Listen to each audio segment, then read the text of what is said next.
Ова не е прв пат Серена и Венус Вилијамс во Вашингтон да помагаат на Центарот за образование и тенис на југоисточниот дел на градот, што годинава одбележува 10 години од постоењето.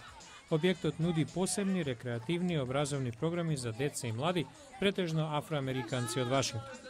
Пред добротворната вечера за собирање на средства за Центарот, сестрите Вилијамс ги советуваа младите. Тоа беше несекојдневна прилика за 10-годишниот Колби Кар да научи нешто од најдобрите. Кога играат тенис, внимаваат на здравата исхрана и многу вежбаат. 12-годишната Кајла Вилијамс веднаш забележила подобрување по советите од Венус. Ми кажа, кога сервирам, со рамето да целам кон противникот и да замавнам посилно. Низ Центарот досега минаат 4000 млади.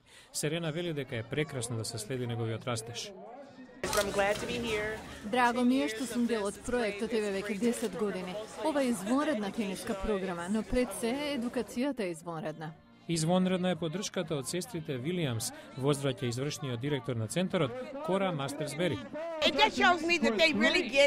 Покажаа вистинска заложба за развојот на децата. Искрени се и тоа многу им значи на децата.